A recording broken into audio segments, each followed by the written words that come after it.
Everyone, welcome back to my channel Preeti's cooking and ব্লগে সবাইকে জানি অনেক অনেক স্বাগত। কেমন আছো তোমরা সবাই? আশা করি সকলে ভালো আছো। আমি কেমন আছি সেটা ভিডিওটা সম্পূর্ণ দেখলে তোমরা বুঝতে পারবে। তো ভিডিওটি সম্পূর্ণ দেখো, স্কিপ না করে, আর চ্যানেলটিকে সাবস্ক্রাইব করে পাশে থাকা বেল আইকনটি প্রেস করে দিও যাতে পরের ভিডিওর নোটিফিকেশনগুলো তোমরা পেয়ে যাও। তো আজকে প্রায় 2-3 দিন ধরে আকাশের পরিস্থিতি খুব খারাপ। সেম আজকে সকালবেলা উঠে দেখি আকাশটা মেঘলা। তো সকাল এখন 8টা বাজে।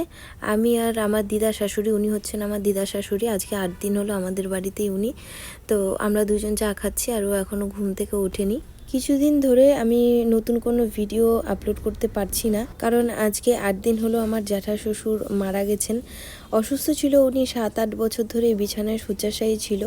তো হঠাৎ করে এরকম একটা পরিস্থিতি, সেই জন্য কি আর ভিডিও আপলোড করব, আর বাড়ির পরিস্থিতি কীরকম থাকে তোমরা সবাই জানো। তো ভাবলাম যে যাই হোক, আজকের একটা ছোট্ট ভিডিও তোমাদের সাথে শেয়ার করি। চা খাওয়া সেরে নিয়ে এবার সকালে রান্নার দিকে চলে যাচ্ছি। তো এই 15-16টা দিন এভাবেই খাওয়া দাওয়া চলবে আমাদের। তাও আজকের কি রান্না হবে সেটা আমি তোমাদের সাথে শেয়ার করছি। চতুর্থী পার হওয়ার পর বাড়ির বড়রা সবাই বললেন যে আমি আর আমার হাজব্যান্ড নিরামিষ খেতে পারবো, কিন্তু দিদা আর জেঠুর ছেলে মানে আমার দেওর, ওনাদের একদম এক সিদ্ধ ভাতই খেতে হবে। তো আজকে প্রথমে আমি দিদার জন্য তেল সম্বার ছাড়া সব কিছু যা যা রান্না হবে তুলে নেব, আর আমাদের জন্য পরে দেখি কি করি।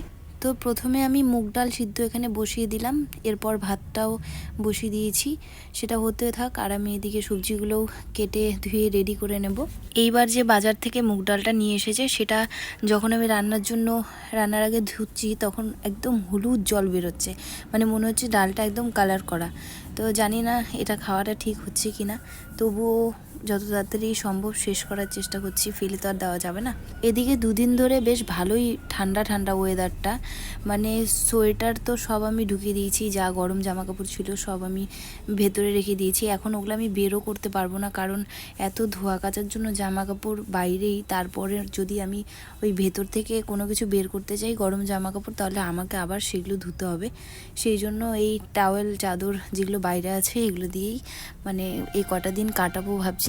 রান্নার জন্য সব সবজি আমার কাটা কমপ্লিট হয়ে গেছে, ডালটাও সিদ্ধ হয়ে এসেছে, এর মধ্যে দিয়ে দিচ্ছি কোয়াশ। ডালে কোয়াশটা সেদ্ধ হয়ে এলে আমি নামানোর আগে এর মধ্যে একটু কাঁচা সর্ষের তেল দিয়ে দেব, কিন্তু দিদা যেহেতু তেল খেতে পারবে না, সেই জন্য আমি আগে থেকে কিছুটা পরিমাণ ডাল দিদার জন্য আলাদা করে আমি তুলে রেখে দিব। এদিকে ভাতটাও আমার হয়ে গেছে, ভাতটা নামিয়ে নিচ্ছি।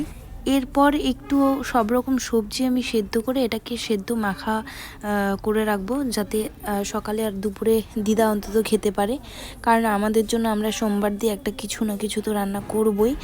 তো এটাতেও আমি কোনো রকম তেল ইউজ করছি না, এর মধ্যে আমি ঘি গরম করে নিয়েছিলাম, সেই গরম ঘি দিচ্ছি, আর দিয়ে দিচ্ছি কাঁচা লঙ্কা আর পরিমাণ মতো নুন। ওইদিকে মুগ ডাল আমার একদম কম আঁচ করে আমি বসিয়ে রেখেছি, সেটা হতে থাক, আর এইদিকে তোমাদের একটু দেখাই বাদ বাকি কী কাজ হচ্ছে। কিছুদিন আগে এই গাছগুলো আমি কিনে এনে লাগিয়েছিলাম। এর মধ্যে আমি দুটো গাছ খুব ভালোভাবে চিনি, মানে নাম জানি, সেটা হচ্ছে বাম্বু ট্রি আর মানি প্ল্যান্ট। আর এই গাছ তিনটের নাম কি আমার মানে বলেছিল, কিন্তু আমার মনে নেই এই মুহূর্তে। যাই হোক, আরও কিছু গাছের চারা লাগিয়েছি, সেগুলো আমি পরের ব্লগে তোমাদের সাথে শেয়ার করব। এদিকে আমার দেওরের হবিষ্যির যা যা নিয়ম আছে, যা যা জিনিসপত্র আছে, সব দিদার মতো করে গুছিয়ে রেখেছে, দিদাই সব বের করে দেয়, দিদা সব নিয়ম বলে দেয়, কারণ তো আমার পক্ষে তো এই সব এখন করা যাবে না, আর আমি সত্যি কথা বলতে পারবোই না, কারণ আমি অনেক কিছুই জানি না।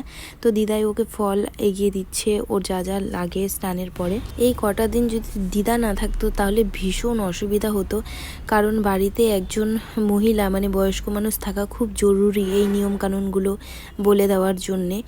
তো যাই হোক, দিদা এসছে, সেই জন্য আমার অনেকটা সুবিধা হচ্ছে, নাহলে হয়তো শুনে শুনে আমাকে করতে হতো। তো চলো আবার চলে যাই রান্নাঘরের দিকে। আমার ডাল একদম রেডি, সেদ্ধ হয়ে গেছে, আমি নামিয়ে নিয়েছি। এবার আমি এখানে কেটে নিয়েছিলাম সজনে ডাঁটা, আলু, বেগুন, পটল, আর এর মধ্যে দিয়েছিলাম অল্প পরিমাণ গাজর। তো এইখান থেকেই আমি অল্প পরিমাণ সবজি নিয়ে এর মধ্যে নুন লবণ দিয়ে সেদ্ধ করে নামানোর আগে আমি একটু ঘি দিয়ে দিয়েছিলাম।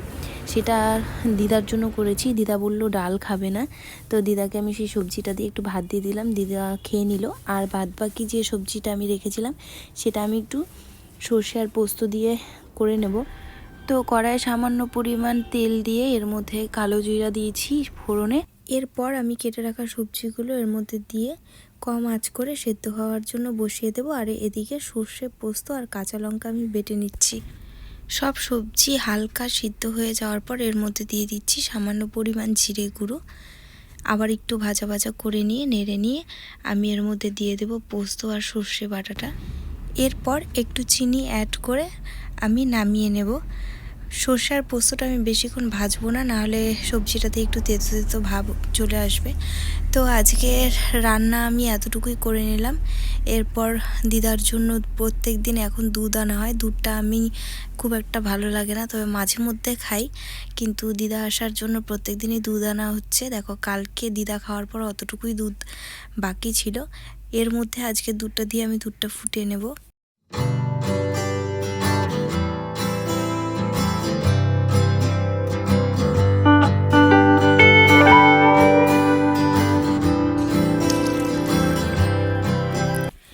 সন্ধেবেলা খাওয়ার জন্য এদিকে ও ছোলা ভিজিয়ে রেখেছিল, অল্প পরিমাণ ছোলা ওর খাওয়ার জন্য রেখেছিল। ছোলাটা আমার খুব একটা ভালো লাগে না, তবে ও যদি একটু ভালো করে মাখে তাহলে একটু একটু আমি খাই। কিন্তু এখন যখন নিরামিষ চলছে তো আমরা পেঁয়াজটা খেতে পারবো না, তো ছোলাটা ও পরে সন্ধ্যাবেলায় মাখলে ওই লবণ তেল দিয়ে একটু মেখে খাবো।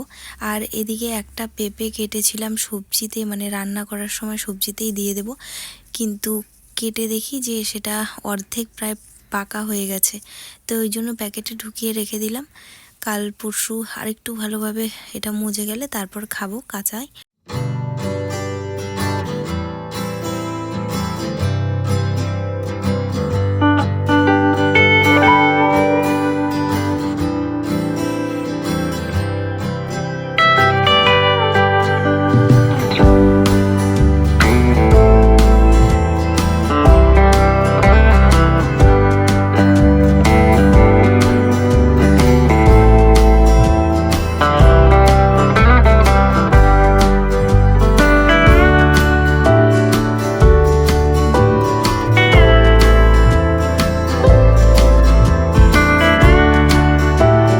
তো দুধটা জাল করে নিয়ে রেখে দিলাম আর গ্যাসটাও মুছে নিলাম। এবার রান্নাঘরটা পরিষ্কার করে নিচ্ছি।